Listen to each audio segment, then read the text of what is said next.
उसके फॉर्म आज से भरे जाने शुरू हो चुके हैं, तो थोड़ा सा ध्यान दीजिएगा, फॉर्म में गलती नहीं होनी चाहिए। बहुत सारे बच्चे फॉर्म में गलती की वजह से सब कुछ करके जाते, रिटर्न निकाल के जाते हैं और लास्ट में डॉक्यूमेंट में जाके वो फेल हो जाते हैं। इसलिए फॉर्म भरना सबसे बहुत ही मतलब ध्यान से आपको फॉर्म भरना, गंभीरता से। तो अभी इसमें भर्ती निकली थी 3, जिसमें 3 तरह की पोस्ट थी। उत्तर प्रदेश रेडियो विभाग है ये पुलिस का, जिसमें प्रधान परिचालक चीफ ऑपरेटर, सहायक परिचालक असिस्टेंट ऑपरेटर और कर्मचारी जो कार्यशाला कर्मचारी होता है उसकी वैकेंसी निकली थी। तो जो कार्यशाला कर्मचारी है उसके फॉर्म 27 तारीख से भरे जाएंगे। कार्यशाला कर्मचारी 10वीं की भर्ती थी, 10th पास इसमें भर सकते हैं। ये आपकी 27 जनवरी से इसके फॉर्म भरे जाएंगे और बाकी ये जो है दोनों भर्ती इनकी 20 जनवरी से 28 फरवरी 20 जनवरी से 28 फरवरी तक आप इसके फॉर्म भर सकते हैं। एक एक चीज सुन लीजिए, जो प्रधान परिचालक है इसमें साथी 20 से 28 तो एज ली गई है, 20 से 28 वर्ष तो आपकी उम्र ली गई है। यह पद महिला पुरुष दोनों के लिए है। कुल मिला के 936 पद है। इसकी जो शिक्षा है, या तो आपके पास 3 वर्षीय डिप्लोमा होना चाहिए, या फिर 12वीं के बाद में जो 2 वर्ष का डिप्लोमा होता है वो, या फिर बीटेक आदि भी इसके लिए चल जाएगी। इसके लिए जो ब्रांच बताई गई है वो साथी इलेक्ट्रॉनिक्स बताई गई है। इलेक्ट्रॉनिक्स ब्रांच से किया हो, या आपने इलेक्ट्रिकल ब्रांच से किया हो, या आपने मैकेनिकल ब्रांच से किया हो डिप्लोमा, मैकेनिकल ब्रांच से किया हो, या आपने आईटी से किया हो, या कंप्यूटर साइंस से, या इंस्ट्रूमेंटेशन से आपने डिप्लोमा किया हो। या तो 3 साल वाला डिप्लोमा, या 12वीं के बाद में 10वीं के बाद में 3 साल का होता है, 12वीं के बाद में 2 साल का। आपने इन 5-6 ब्रांचों में से किसी एक से भी किया हो। आपकी जो एज काउंट होगी वो 1 जुलाई 2022 को हो रही है। 1 जुलाई 2022, 20 से 28 वर्ष। 400 अंक की परीक्षा है, मतलब 400 अंक की 4 सब्जेक्ट, 100 नंबर के हिंदी, जीके, मैथ और रीजनिंग, और साथ ही 150 मिनट अर्थात 2.5 घंटे। तो ये तो होगी थोड़ी सी इसकी जानकारी। इसी तरह सहायक परिचालक के पद अगर आप देखोगे, इसमें 1374 पद हैं। ये भी महिला प्लस पुरुष दोनों के लिए हैं, और ऑल इंडिया कहीं से भी आप फॉर्म भर सकते हो।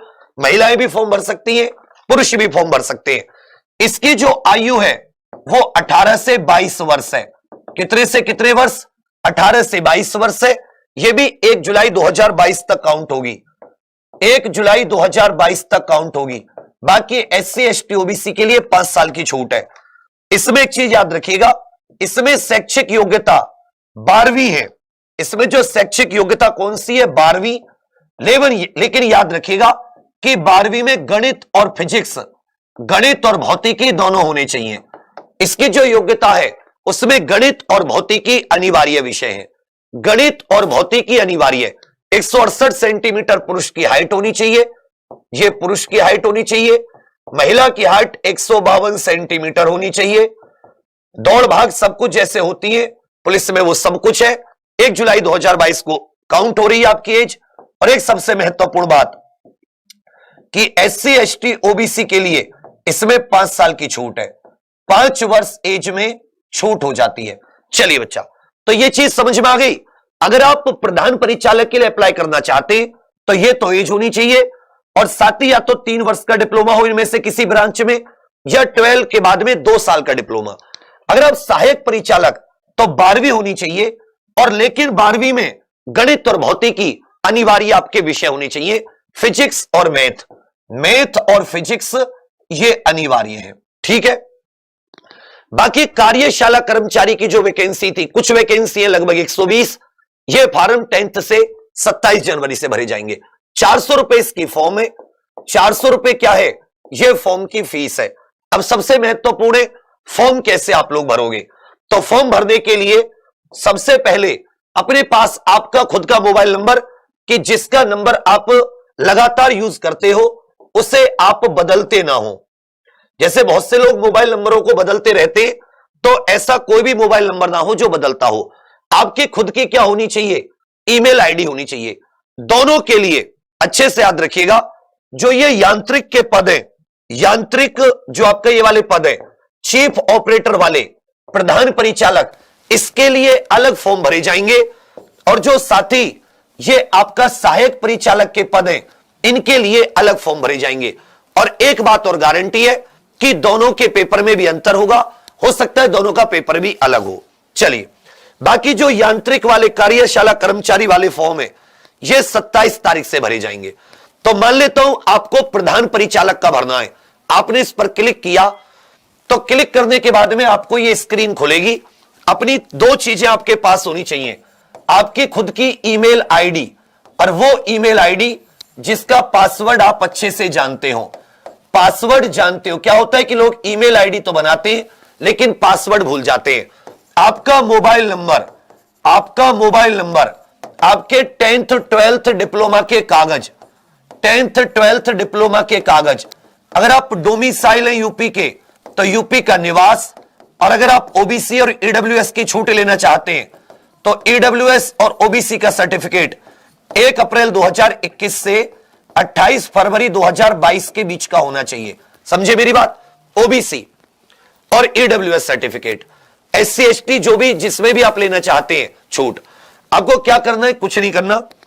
इस वाले को आप लोग न्यू यूजर मान लेता हूं, आप पहले से इसमें अपने नहीं बनाया है, तो आप जैसे नया यूजर करोगे आपके पास ऐसा आ जाएगा। इसको नीचे चलते रहना, चलते रहना, चलते रहना, और जब आप बिल्कुल नीचे पहुंचोगे तो यहां पर साथी एक यहां पर ये दे रखा बॉक्स सा, फिर से सुन लीजिए, ये यहां पर नीचे कोने में बॉक्स है, इस पर क्लिक करोगे, अब ये सफेद हो गया, जैसे क्लिक करोगे कैसा हो जाएगा? नीला हो जाएगा। इसका मतलब है कि आपने सारी के सारी चीजें पढ़ ली है, और नीला होते ही यहां पे कंटिन्यू का बटन आ जाएगा। जैसे आप कंटिन्यू करोगे तो यहां पर आपको पहली अपनी इनिशियल जानकारी देनी होगी, जिसके बाद में आपको एक रजिस्ट्रेशन नंबर मिलेगा। इसमें आप किस पद के लिए अप्लाई कर रहे हो, तो पद का नाम यहां पर आपके पास ऑलरेडी लिखा हुआ है, इसमें आपको लिखना नहीं पड़ेगा, हेड ऑपरेटर मैकेनिक। टाइटल अपना नाम, फर्स्ट नेम, टाइटल, टाइटल में आपको यहां पे मिस्टर हो, मिस हो, कुमार, कुमारी, डॉक्टर, सब कुछ यहां पे, खुद से कुछ नहीं लिखना। फिर यहां पे आवेदक का पहला नाम जैसे विवेक, फिर यहां पे आवेदक का अगर कोई मध्य नाम है, बीच का नाम है, नहीं तो उसका जो लास्ट नेम है कुमार, तो यहां पर आपका पूरा नाम दिख जाएगा, विवेक कुमार जैसे मैं बताऊं। फिर यहां पे आपके पास लिंग आएगा, मेल फीमेल। समझे मेरी बात? उसके बाद में नेशनलिटी, ये सारी करते हुए यहां पे आपको ईमेल आईडी डलवाएगा। ईमेल आईडी, वहां भी ईमेल आईडी की पुष्टि, मोबाइल नंबर, और मोबाइल नंबर पे आएगा ओटीपी, उस ओटीपी को आप डालोगे। और अच्छे से याद रखिएगा, आपको आधार लिंक मोबाइल नंबर देना है, आपके खुद का मोबाइल नंबर। हालांकि बहुत जरूरी नहीं है, आप कोई भी मोबाइल नंबर दे सकते हो, लेकिन ऐसा मोबाइल नंबर जिस पे आप 1-2 साल बाद भी कोई मैसेज आए तो देख सको। फिर जैसे आप इस सब को डालते हो तो आप सबमिट करते ही आपको रजिस्ट्रेशन आ जाएगा। रजिस्ट्रेशन नंबर जैसे मिल जाता है, दूसरी विंडो खुलेगी, नहीं खुलेगी तो एक चीज याद रखिएगा कि जो न्यू उपयोग अकाउंट यूजर लॉगिन, जैसे अकाउंट यूजर लॉगिन करोगे तो जो रेफरेंस नंबर आपको मिला है वो और पासवर्ड, इसे डालने के बाद में आप सीधे जाओगे और अपनी बाकी की डिटेल्स, पढ़ाई लिखाई की डिटेल्स, 10वीं 12वीं जो भी पूछे, उसके बाद में फोटो, सिग्नेचर, 400 रुपए, ये सब जमा करके आपको 2 कॉपी प्रिंट आउट करके निकलवा देनी है।